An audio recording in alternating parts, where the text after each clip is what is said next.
Spoiler alert, if you have not read on the case of the Villisca axe murders or the movie I'm about to review, well, you've been warned.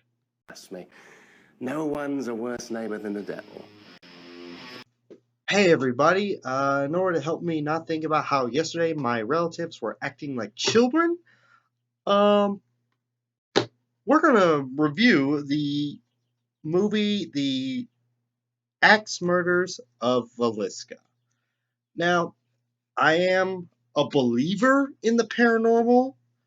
I mean, not completely. I mean, there are some things that are obviously just not. But I'm not going to be talking about the paranormal, although I will make a few comments. But I'm going to be mostly focusing on the actual murders, the historical parts and the historical inaccuracies of the film. Now, I will say I did enjoy it like any other horror film.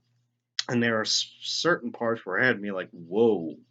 Especially this little bit. Live! Live! I am dirty! Dirty! I do appreciate the black guys. It's just similar to the demons on Supernatural. Nice. Also, I'm not agreeing or disagreeing that Reverend Lynn George Jacqueline Kelly was the killer. I haven't finished Roy Marshall's book Villisca, so yeah. So I'm just gonna go with it, like whatever. First thing they get wrong is the date of the confession. It wasn't June 9th, 1912. The confession was around the time of 1916, 1917, when he was put on trial for murder, but later acquitted. June 9th was the night the murders happened. Either the night of June 9th or the morning of June 10th.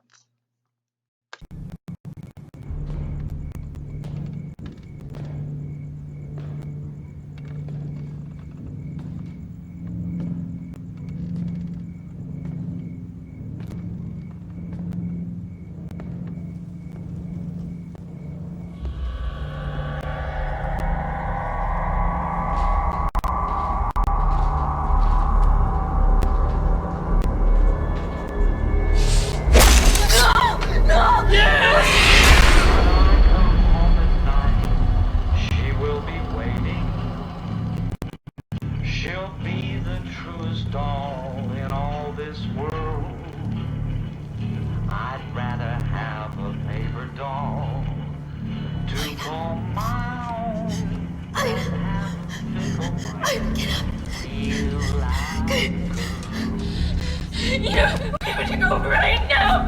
Get up. We have to go. Please listen to me.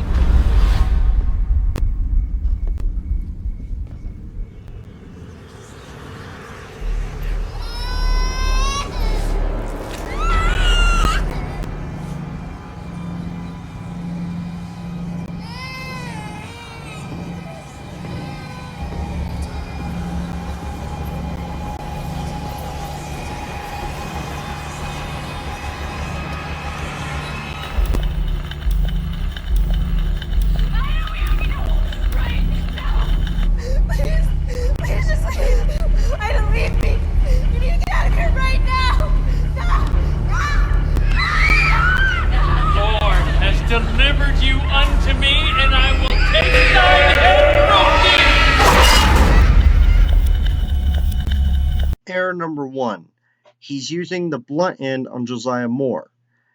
In this scene, he is entering the room of the parents, Josiah and Sarah Moore, and he will first strike Josiah, but with the blunt end. And the killer actually struck Josiah with the sharp end and then quickly switched over to the blunt end and subdued Sarah Moore. So, yeah, he used the sharp on Josiah and the blunt end on everyone else. Error number 2 is Sarah Moore's state of awareness. She is portrayed as having been awake before and after Kelly strikes Josiah. If she was awake, she would be screaming and running from the bedroom trying to wake her kids up to get them out of the house. She wouldn't just lay there in bed and let Kelly come around and kill her too. The biggest historical inaccuracy noticeable to anyone who's familiar with the Villisca axe murders is the age of Lena Stillinger in the film. In reality, Lena Stillinger was 11 years old when she died. But in the film, she's portrayed as a full-grown teenager or full-grown woman. And Madison Lawler, the actress you see here in this picture, was 21 years old at the time the film was made. So, yeah, that's a big, if you're using like a 14-year-old maybe, you get away with it. But 21-year-old, if you're going to make a movie based on a true story, especially when you're going to use characters from that story, you should get your facts straight, especially the age of the person. In the film, Lena sneaks Kelly into the house to have a love affair.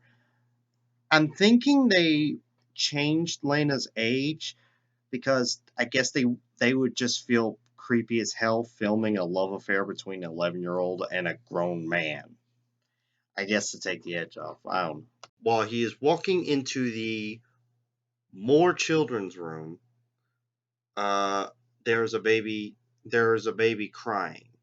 While the youngest victim was 2 years old, this is inaccurate because no child woke up besides Lena downstairs. One of the biggest inaccuracies, besides Lena's age, is the fact that both Lena and Ina are out of bed, awake, and fully aware of being attacked. Ina was killed instantly with an axe to the head. Lena, probably hearing the noise and the physical movement, woke up. She did wake up and realize she was being attacked, and there was a defensive wound on one of her arms. But other than that, she wasn't out of bed. They weren't on the floor begging for their lives. This is sad. Also, Kelly was born in England, yet in the film he does not have an English accent, eh? But I would have liked to know more about the evil that possessed the house, Kelly, and everyone. Because the only tidbit we got, the only background story we got is this. I was born before you were gods, living in the never-ending shadows of your sweet black misery! And I guess I like how they humanized Kelly a little bit, make him seem less crazy than he actually was, being possessed and all that. You're either possessed or you're crazy. Yeah, the evil spirit releases him, and then he's like, oh my god, what have I done? And then he lets out this scream.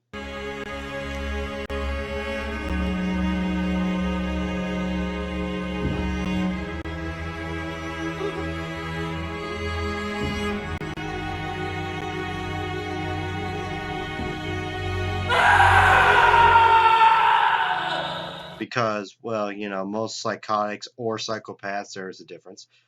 After murdering 8 people in the house covered in blood, they'd be, like... We gotta get out of here. Well, people, that is my review of the axe murders of Villisca.